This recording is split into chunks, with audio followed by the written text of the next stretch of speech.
Yeah, Friday! Good morning, good afternoon, good evening, whenever you may be listening. Thanks for making me part of your day. This is episode 235 of the Ranting Weight Watcher podcast. I got a couple announcements before I get started.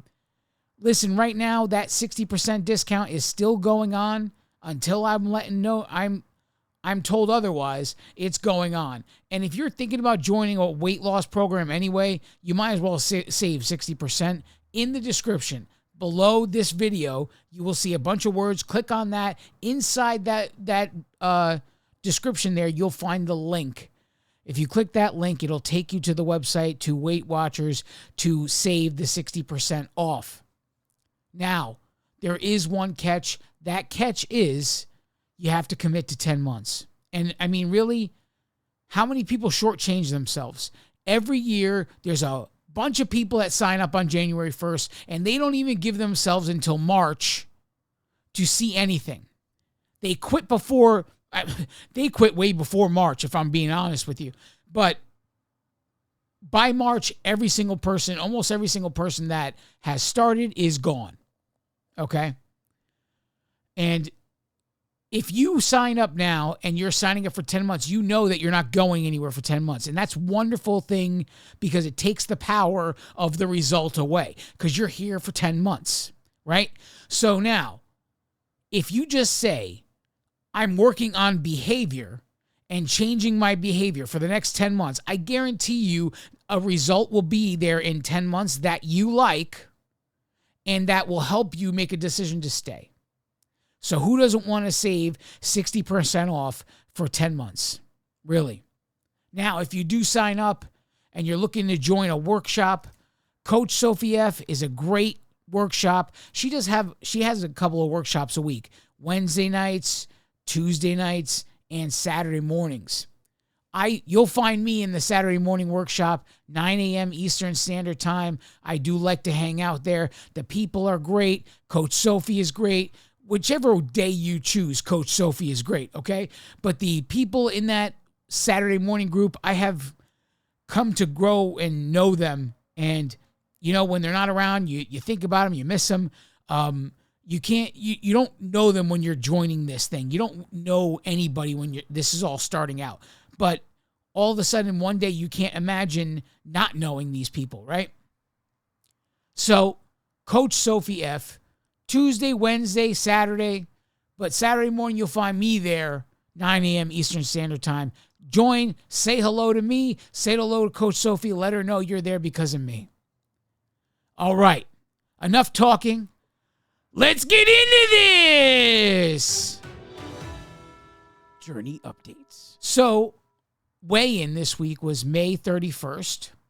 I weighed in at 223.8 pounds. That is a 3.4 pound gain.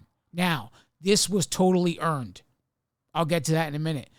Total pounds remaining to get to my goal of losing 200 pounds is 28.2 pounds. The work stats for this week were from May 25th, 2025 to May 31st, 2025. Total steps taken in that time is 74,557 steps. Average steps per day of 10,651 steps. Total miles walked, 32.2 miles. That is an average miles per day of 4.6 miles. So yes, like I said, the 3 pounds this week is definitely earned. On Memorial Day weekend, we had in my family, we have movie nights, and we like to show our daughter the movies we grew up watching, right? And, whether they're comedies, whether they're inspirational, whatever it is. We like to show her the classics, like from the 80s, the 90s, the early 2000s, stuff like that, stuff that she wouldn't otherwise see unless we made sure she saw them. So we make a big deal out of it. We have a movie night. And usually I have my little snacks and candies and stuff that I like to have on a movie night. But Memorial Day weekend was essentially a 4-day movie night. We were going to see on Monday, we were going to see Mission Impossible. And so we wanted my daughter to see as many of the Mission Impossibles as needed, whichever ones coincided with what we were going to see. She had to see the character development. She had to see the group come together. So we chose strategic movies because it's 7 movies that she had to see, right? And so there's some of them with reoccurring characters. So we chose the ones with the reoccurring characters, and we skipped the ones that didn't have reoccurring characters. And all of this was the build-up to go and see Mission Impossible Final Reckoning on Monday, Memorial Day. First of all, I'll say this. Mission Impossible Final Reckoning, great movie. Absolutely fantastic movie. I'm a movie guy. I love movies. There's something about Tom Cruise. Look, if you had to ask me, if there was such a thing as greatest actor of all time, he would be the greatest actor of all time, okay? Also, I feel like he's the last actor. He's the last real actor that exists. So many of these actors today, they do so much of their work in a green room, and the world around them is being created by a computer. So many of them are doing, they're nowhere near doing their own stunts, anything like that. They're not pushing any envelopes anywhere. Where if pushing envelopes was somebody's middle name, it'd be Tom Cruise's middle name. 62 years old. And the man does his own stunts. I mean, come on. Hanging from airplanes, all kinds of things. He's doing it. You could look up behind the scenes footage and you'll see for yourself. I mean, it's unreal. Unreal. And it gives a level of realism to the movies that you just don't see in any movies anymore. I mean, Top Gun, he created this training program for not just him, but all of the actors and actresses in the movie so they could sit in a fighter jet. They weren't flying the fighter jet, but they were sitting in it and really feeling the G-forces when the plane is doing its movements. And so those reactions when you're watching Top Gun Maverick are real. They're real reactions. And look, like I said, I'm going on and on here, but it just adds a level of realism to the movies that you just don't see anymore. And everything is just generic, seems to be made by AI. I mean, literally, there hasn't been decent writing in years at this point. In years. And I'm convinced all the movies are coming out. It's just mediocre nonsense written by artificial intelligence, and nothing is done with any kind of creativity anymore. And you're seeing the last of it with Tom Cruise. But anyway, to make a long story short, there was plenty of junk food eaten, plenty of popcorn, plenty of candy over 4 days' time. This 3-pound gain is certainly earned, but we are back on track and back to normal life here and going on and going forward. Yesterday, at this point, was my fast day for this week, so that's 6 successful weeks in a row of a 36-hour fast, water only, keeping it going. I really wanted to try for 2 days this week and do it early. Part of me is starting to feel like every time I do this, my method of making something a habit definitely works. But in regards to fasting, it seems to be making it worse in regards to the mental side of it, right? That doesn't mean that it certainly hasn't hindered me being successful at it. That's for sure. But it definitely has made it harder and harder and harder. With every week that has gone by, the anticipation is there on the night before that I'm going to do it. The day of just seems that much more difficult. And then the day after is that much more of a release. Knowing that my goal is to get to 3 days first, right? To really be able to make 3 days a normalcy in my life, right?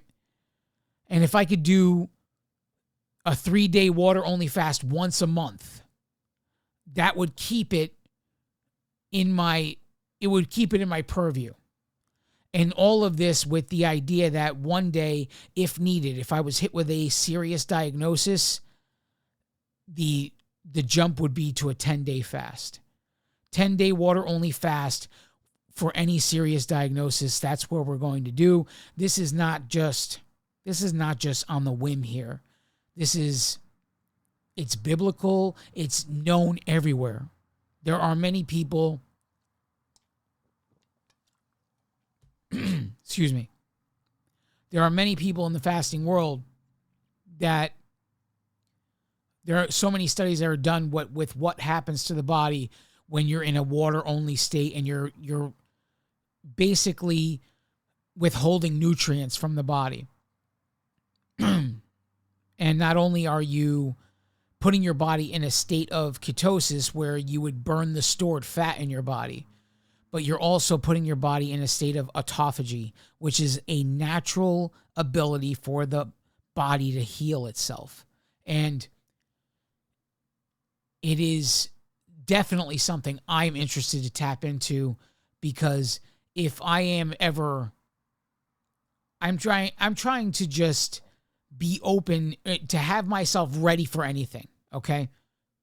If a serious diagnosis ever to come, I want to be ready to do anything. I don't want to be dependent on what somebody in a white coat was told to tell me to do. You guys might not agree. You do you, I'll do me. We'll see who wins in the end, right? But that's the goal with the fasting, and we'll see how it goes. I definitely need to get to 3 days. I need to make doing 3 days a normal part of my life at least once a month. It does too many things that are good for the body to just ignore, and to be ready for any serious diagnosis at any given moment would be great. There are studies right now that show that at least a 48-hour fast basically could prevent most major diseases. It's crazy. And then to think that how many times does it say it in the Bible with praying and fasting. I mean, maybe this was a tool. Maybe this was always supposed to be part of the part of life, right? We have such abundance. I would say that our ancestors naturally went into fasts based on the fact that they weren't always successful at hunting. So in the end, because life is so much different now, we have this overabundance of food, which is meaning we are overeating food. And there's not that opportunity. That same opportunity wouldn't be there for a fast that, say, being in a hunter-gatherer type of civilization, that would naturally happen in the process. But anyway, let me get to why I'm here to talk to you today. So I want to tell you a story. So there's this guy, right? And he's a judge. And so he's not just any judge, though. He's like the top judge in the land, whatever, right? So like if any judge beneath him made a decision in the courtroom, he could undo that decision and pass his judgment. That's how high he is. So with his position, he sees people regularly. There's a defense attorney he sees on a regular basis. There is a prosecutor he sees on a regular basis. So one day the prosecutor walks into the courtroom. And he looks at him and he's like, "Man, where have you been?" And the prosecutor is just looking, beaten down. And he's saying, Oh, I've been all over the place, here and there. And he's talking about how the world is just filled with evil and he's seen it all. Now, the judge, he's like, well, it's not all that bad. I mean, take my son, for instance. My son is a prominent businessman. He is so unbelievably successful. He takes care of all of these people who work for him. He is a good soul. He literally will take care of the community. He takes care of himself. He takes care of his family. I mean, he is a great man in everyone's eyes. In everyone's eyes. Why not consider my son as at least the ability to say that there's some good in the world? And the prosecutor is like, your son is in the position he's in because his father is the highest judge in the land. He's protected by you in every way possible. And the reason he could be so successful and wealthy and good to other people is because nothing can go wrong in his life because you are his father. So the judge is like, okay, I'll tell you what. Do what you want. Do what you want, but don't harm him. Do whatever you need to do to bring turmoil into his life, but you can't harm him.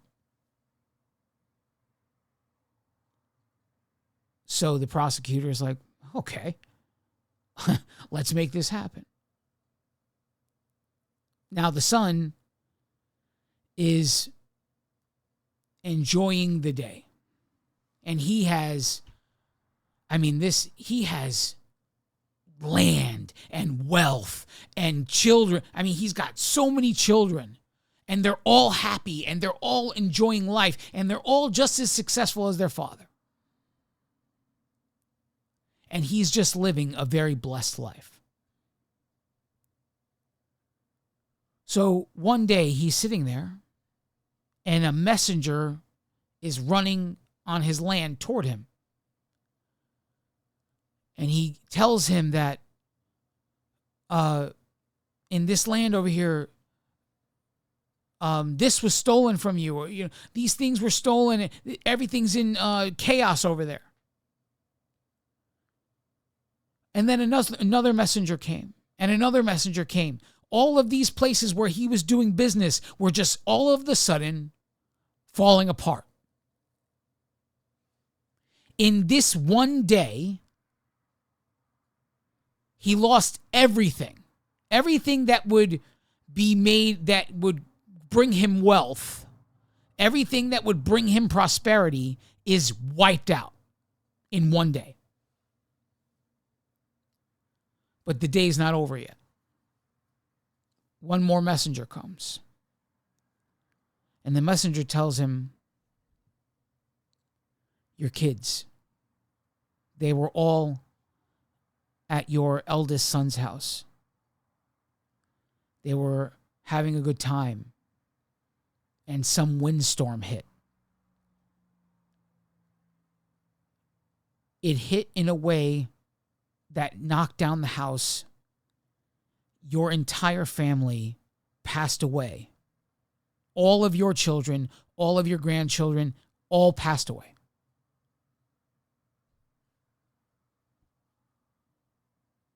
So on top of losing everything financially,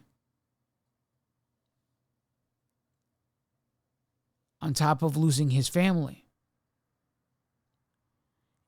it didn't bring him down.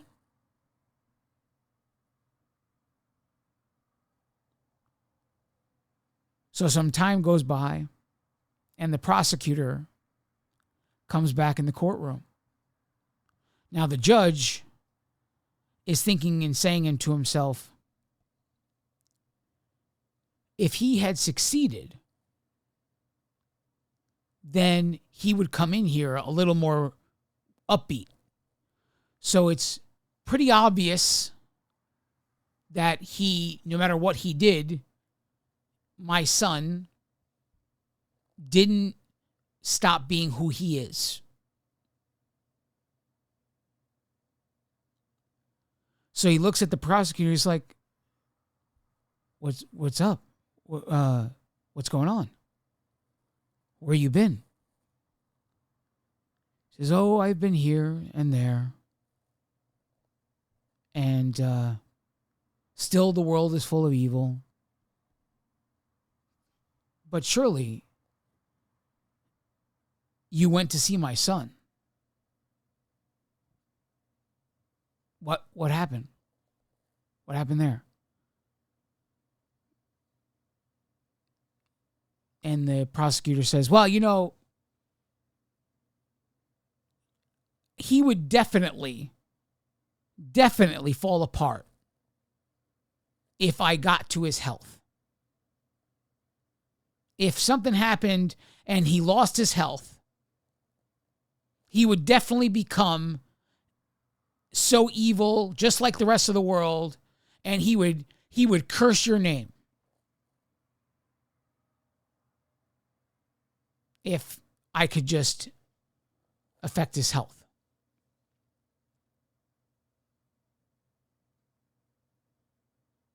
So the judge says, "Okay, you can affect his health, but you can't take his life."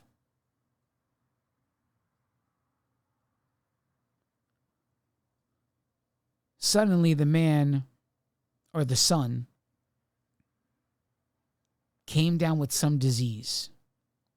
This disease put sores all over his body, from the top of his head to the bottom of his feet. He was covered in sores that would not heal. And these sores were painful, and they would burn and hurt. And it was a constant form of pain and anguish in his life.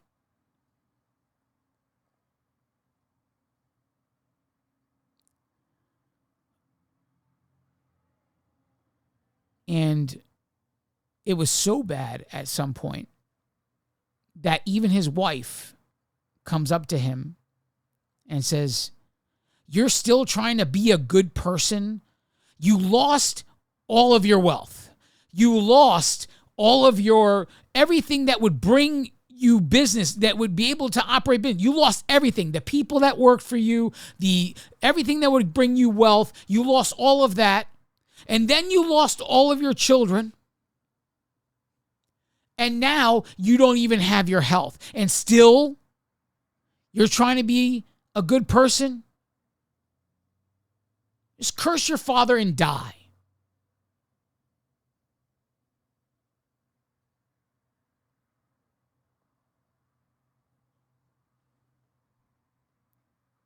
The son, he was very faith-driven.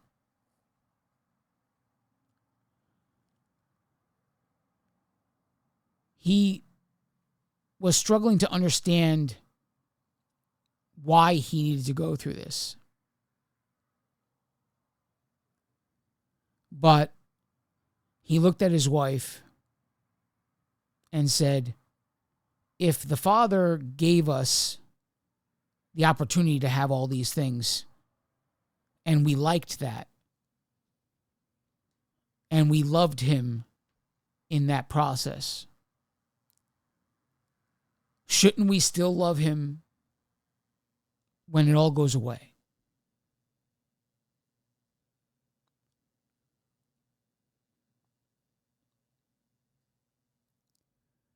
Some friends of his heard about what was happening to him.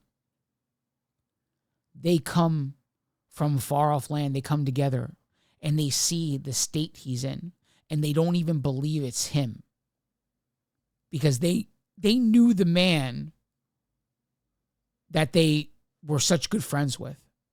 And this was not that man.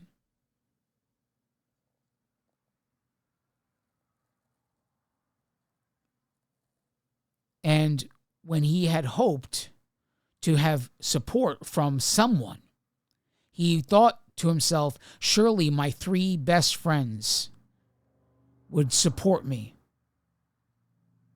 and trust me when I say I've done nothing wrong. But they didn't.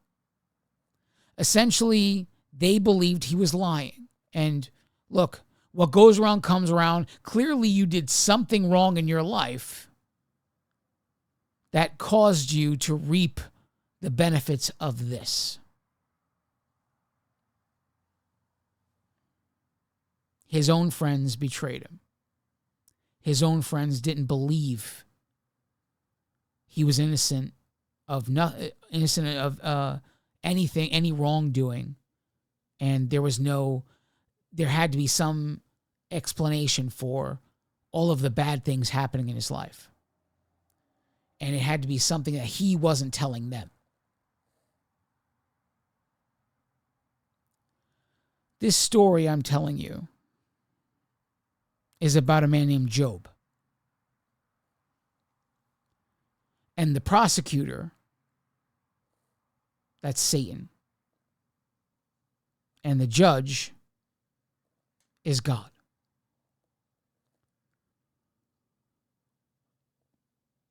The turmoil that Job went through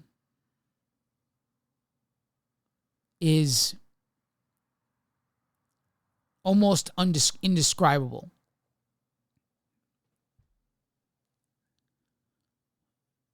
Imagine losing everything you've worked for, everything you've built. You go from being wealthy to penniless. All of the people that work for you died in essentially a war to take what they were taking from you.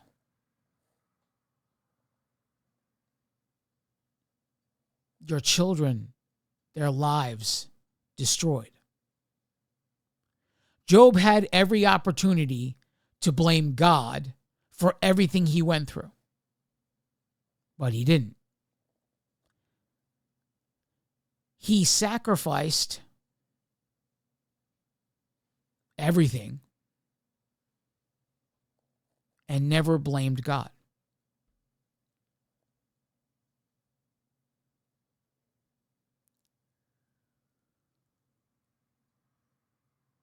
I often think about Job.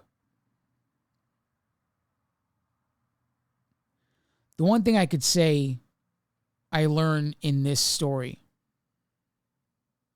is that he never took his eyes off the prize.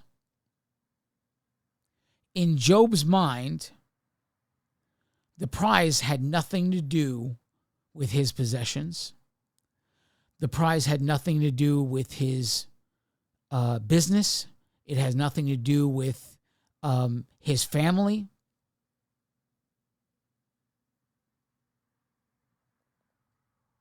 The prize was to be good in God's eyes and make it to heaven.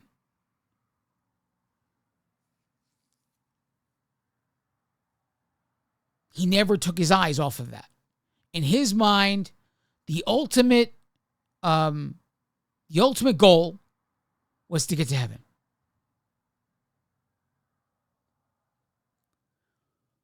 What if we had Job's mindset and applied that to weight loss?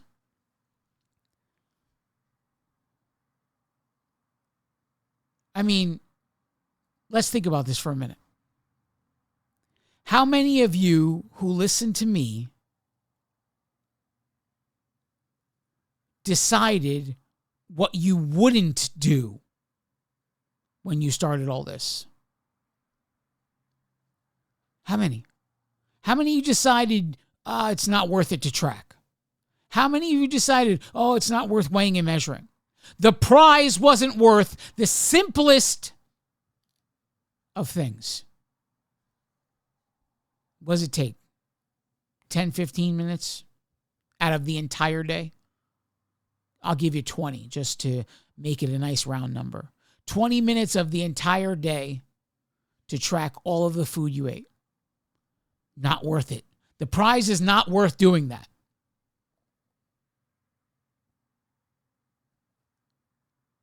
The prize is not worth pulling out all of this measuring cups and measuring spoons and scales and then having to wash them all.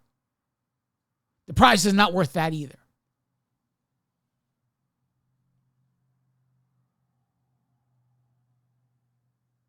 The prize is not worth getting out there and moving, getting out there and getting a few steps in outside. The prize is not worth lifting some weights in a gym or getting on a treadmill. I should be able to just join a program, do nothing, and achieve results. And when I don't achieve results, it's the program's fault. Come on, let's be real here.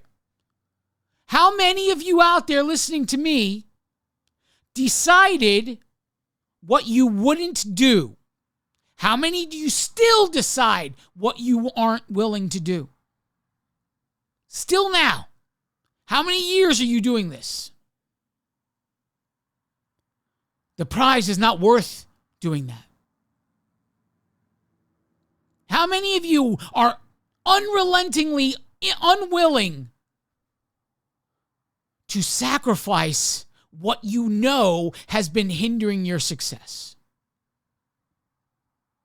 You hold on to lies and delusions that tell you you can eat what you want and lose weight while you continuously pay $50 a month.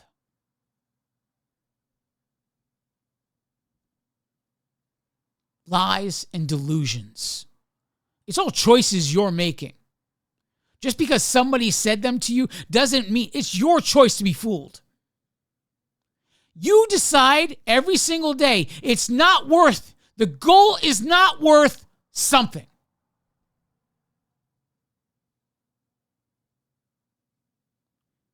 Job couldn't even see his goal. No man could see heaven. But if we all had the faith that he had, we could do anything we want to do.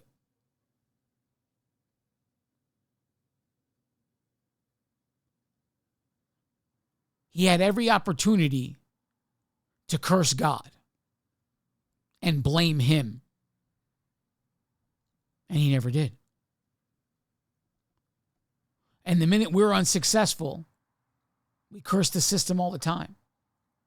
We go around and we rather tell other people that things aren't necessary than actually see that maybe they are and you just not wanting to give it up. You want to act like sugar is an essential nutrient, like your body needs it to live. You want to pretend that. Oh, if I give it up, I'll just binge eat. As if you're not eating more by consistently eating it every day. Binge eating would be way more than that.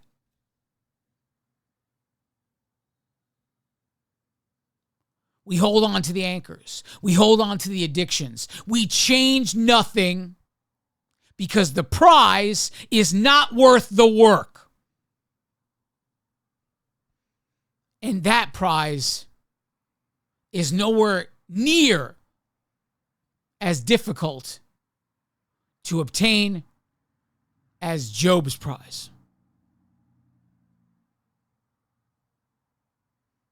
Living without sugar is nowhere near as difficult as getting to heaven. But we're unwilling to live without sugar. Sugar is probably the overwhelming majority of the people that are listening is probably their biggest anchor. And it's not just sugar. It's everything that turns to sugar in the digestion process. When that makes up the majority of the food you eat in a daily basis,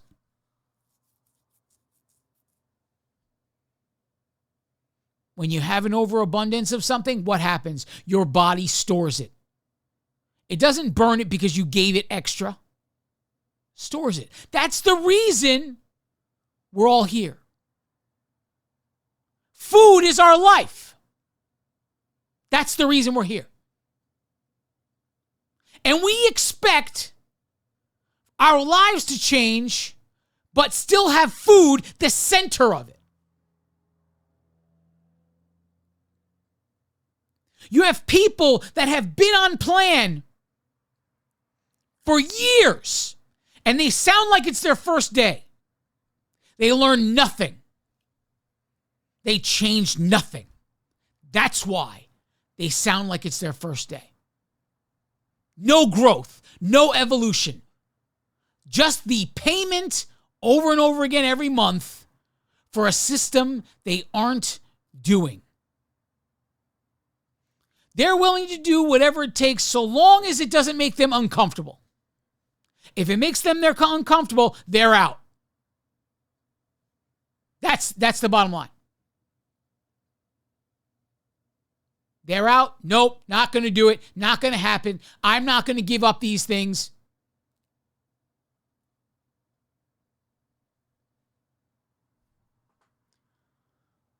No one can make this happen for you. There are people out there, they're getting bored with the food they eat. And they can't see that the reason that alone is evidence that food is more to them than fuel. We live in a society that has normalized emotional attachment to food. It's just, everybody has that. Everybody has that. If everybody was addicted to cocaine, would it suddenly make it okay?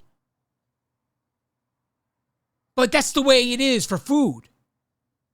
That's the way it is.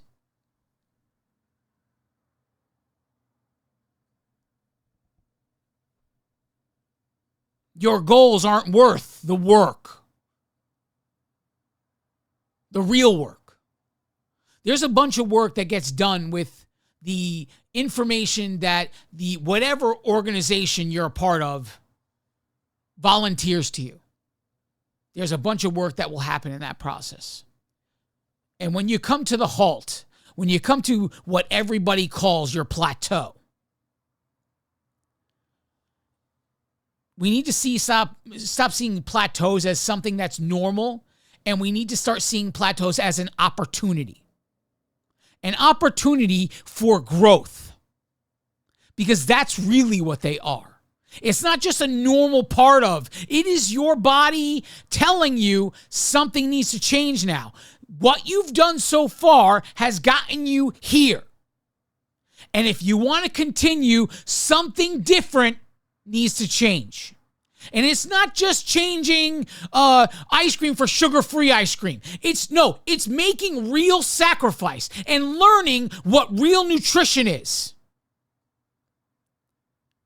But you guys already decided. The goal is not worth the work. If it makes me uncomfortable, I'm not willing to do it. I need sugar in my life.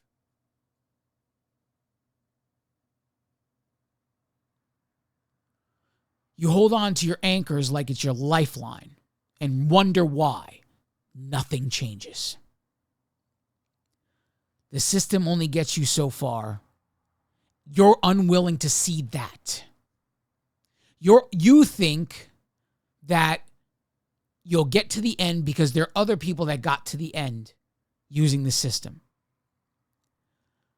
If you ever really start paying attention to everyone who's gotten to the end, so many of them sound like it's still their first day.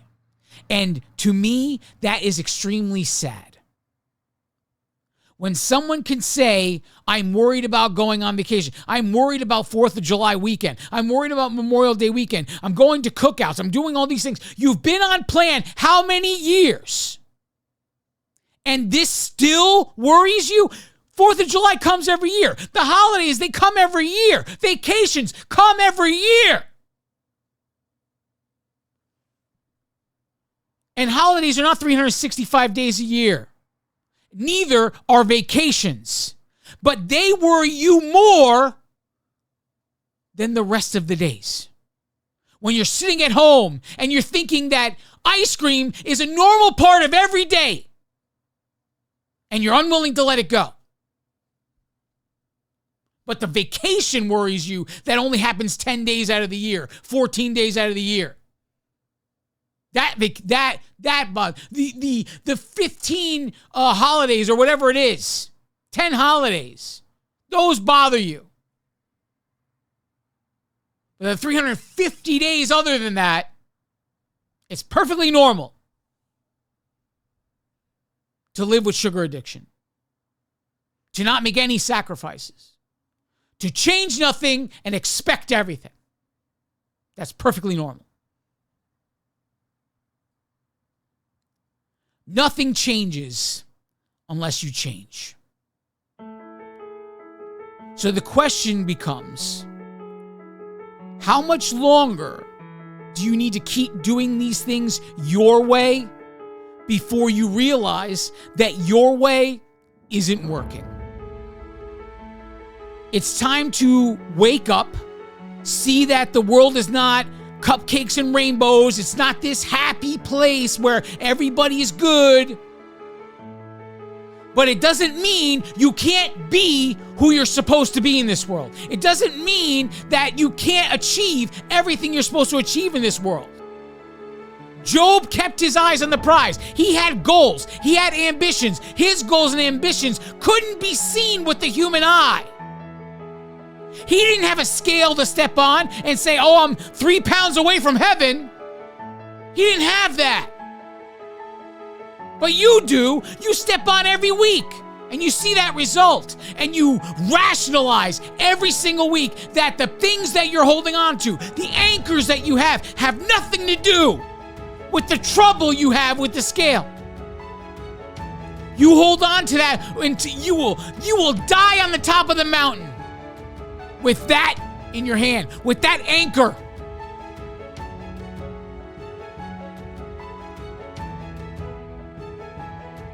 It's time to wake up.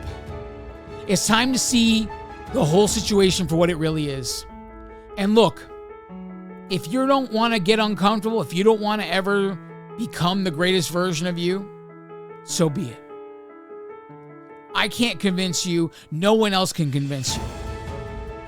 You have to see that it's possible. You have to see that it's worth it. And you have to be willing to go through all of the pain that Job went through to get to it. The no matter what mentality needs to be real and in your life and a part of every second of every day.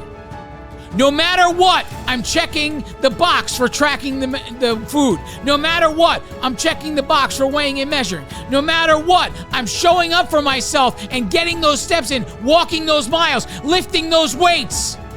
No matter what, the no matter what mentality needs to be born in everyone's life. That's the way you become the greatest version of you. The choice is yours. No one can make you do this. No one. No one can make you do it. It's all up to you. And it's not about if you're capable. It's never about that.